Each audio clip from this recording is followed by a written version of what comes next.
La Russie gagne du terrain en Ukraine. 1600 km ont été repris en 3 mois.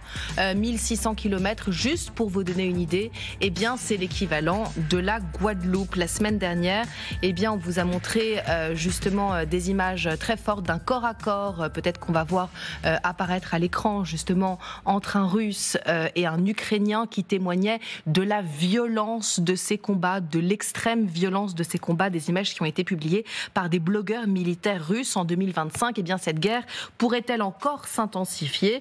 Comment régler ce conflit dont le bilan pourrait dépasser 1 million de morts? Nous sommes en compagnie ce matin du général Yakovlev. Bonjour général. Bonjour.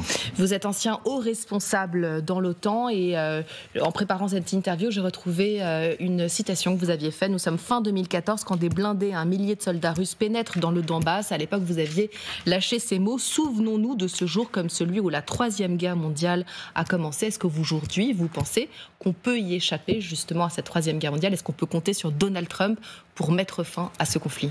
Alors, oui, on peut échapper à la Troisième Guerre mondiale. Elle n'est pas devant nous à 100%. Mais si on touche à rien et si on continue à être aussi con, ça va arriver. C'est pour parler crûment.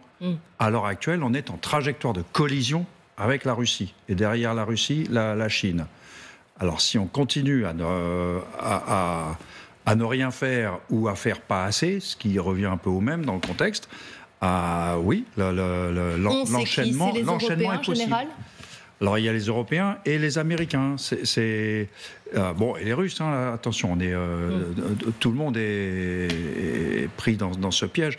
Il n'est pas exclu. Donc, la Troisième Guerre mondiale est une possibilité. Pas forcément la plus probable dans l'état actuel des choses, mais elle reste une vraie probabilité.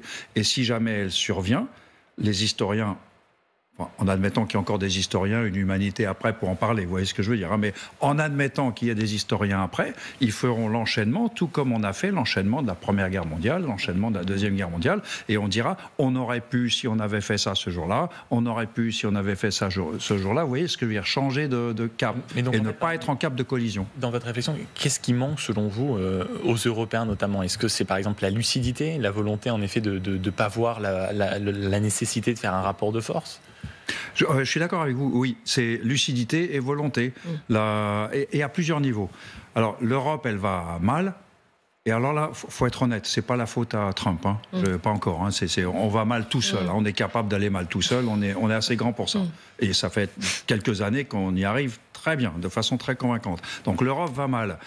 Donc ça fait un vide stratégique qui a tenté Poutine.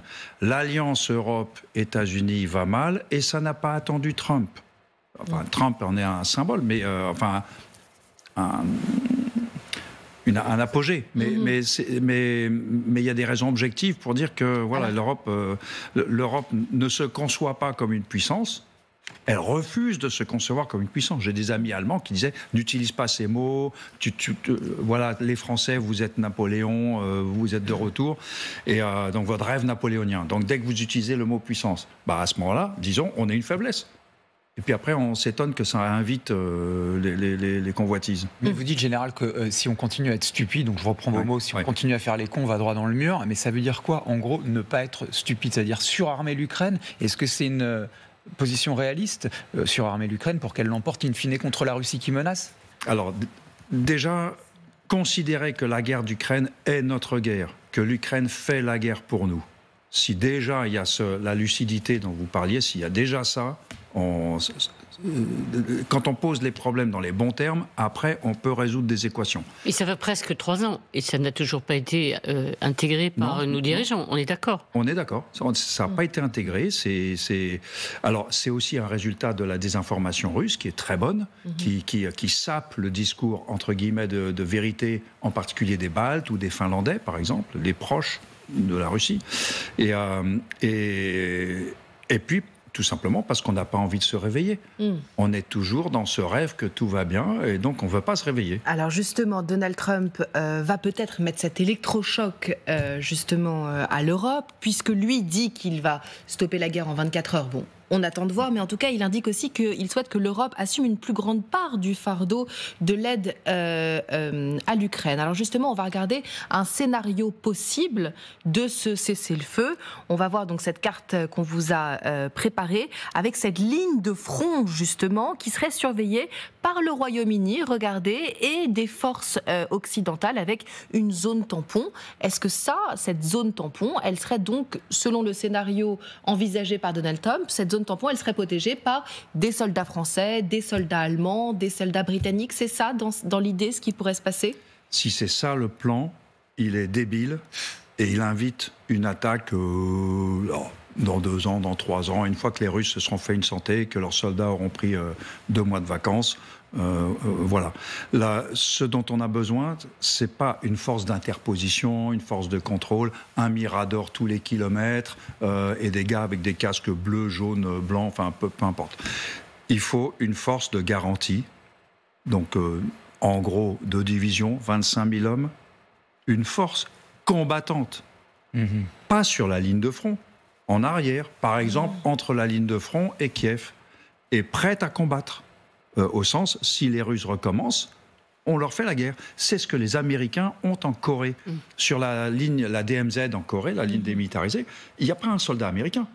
Il y a des soldats coréens, nord et sud. Et les Américains, ils sont derrière. Voilà.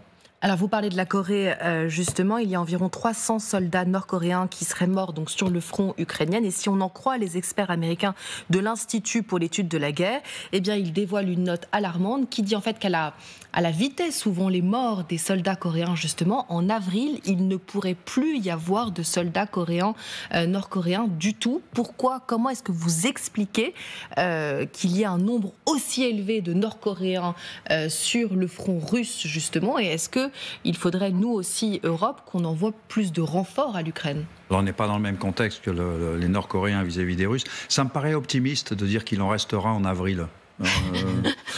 Le rythme, c'est sans doute pas ça. Moi, je crois que... Là, il en reste environ 12 000. Vous pensez qu'avant avril... Non, les Coréens en auraient fourni, on hésite, entre 10 et 12 000. Et au rythme auquel ils les perdent sur le front, tués ou blessés, quelques-uns déjà prisonniers... on est fin janvier, peut-être qu'il en restera encore en avril, oui, mais j'en doute un peu, parce que les Russes s'en servent comme première vague. C'est ça qui est sympa, quand vous avez un ami comme la Russie qui vous demande de l'aider, ils prennent vos soldats, ils les envoient en première vague pour faire exploser les mines et pour que les Ukrainiens tirent toutes leurs munitions, et puis qu'ils se fatiguent un peu. Et puis quand ils sont fatigués, on envoie des soldats russes. Donc, moi, je suis assez admiratif devant cette générosité des Nord-Coréens à l'égard de leur ami russe. C'est beau. Ça se paiera aussi, peut-être. Ça se paye déjà, en technologie nucléaire et en missiles. Si on revient à Donald Trump, on voit bien comment il a poussé Netanyahou à accepter l'accord d'arrêt des combats, au moins dans un premier temps. Ça, c'est son ami. Il l'a contraint. Si on va du côté de l'Ukraine, on comprend aussi comment on peut faire pression sur Zelensky et l'Ukraine, évidemment en arrêtant toute aide. Mais comment Trump va faire pression sur Poutine? Parce que si l'armée russe continue à avancer, ce qui est un peu le cas, même si c'est tout petit, pourquoi, au fond, Poutine arrêterait la guerre, sauf parce qu'il y a des nécessités intérieures? Comment il le contraint, donc? Oui, alors je pense que Poutine est sous pression économique et structurelle. Son pays va beaucoup moins bien qu'il a l'air de le dire. Donc ils ont un vrai problème, les Russes. À titre personnel, je crois que le régime Poutine va tomber en 2025, cette année, pour des raisons de blocage économique, etc. C'est, à titre personnel, c'est une hypothèse. Voilà. Avant, je disais, ce régime va tomber un jour ou l'autre. Maintenant, je commence à dire c'est cette année. C'était enregistré. Voilà. Mais la guerre ne le sauve pas. Et alors, la tentation, c'est de continuer la guerre pour essayer de sauver le régime, non? Ah oui, justement, c'est pour ça. Lui, il continue à faire la guerre pour sauver son régime. Alors, dans quelle mesure veut-il l'arrêter? Il risque d'y être contraint. Ensuite, ce que veut Poutine, c'est ce dialogue en direct avec Trump. Ça, c'est 2 égos qui se rencontrent. C'est merveilleux. Donc, tous les deux veulent absolument se rencontrer pour se dire « je suis l'égal de l'autre ». Et à partir de là, les termes de la discussion en Europe sont posés. L'Europe, c'est un sous-sujet de la discussion bilatérale, comme avant, comme du temps du monde soviétique. Donc, Poutine, rien que pour ça, est prêt à faire des concessions, je pense. Rien que pour ça. Il est, voilà, le monde, ça y est, on a rétabli l'ordre du monde. C'est un axe. Alors maintenant, il y a les Chinois, mais bon. Voilà. Un nouveau genre de guerre froide. Oui, et puis ça peut être très très chaud, très amical entre Poutine et Trump, parce qu'ils se ressemblent beaucoup. Hein. On peut prolonger simplement votre propos d'une phrase en disant que l'un des leviers justement de M. Trump sur Vladimir Poutine, ça serait peut-être le dégel d'un certain nombre d'avoirs justement qui sont gelés, qui serait une possibilité, une condition, un levier utilisé par Trump pour contraindre Poutine à une négociation. Vous pensez que ça c'est plausible ? Oui, mais il faudrait que ça soit... Trump a tous les moyens de réussir un cessez-le-feu raisonnable, en réalité. Parce qu'il a les moyens de pression sur l'Ukraine, sur l'Europe aussi. Mm-hmm. Et il a des vrais outils face à Poutine. Donc il pourrait faire réussir un accord de cessez-le-feu. Ça supposerait qu'il ait une vision stratégique. Bon. Vous avez l'air sceptique. Oui. Ouais. Ouais. Bon, il sera peut-être bien conseillé, mais il n'écoute pas ses conseillers non plus. Donc, Général Yakovlev, merci infiniment.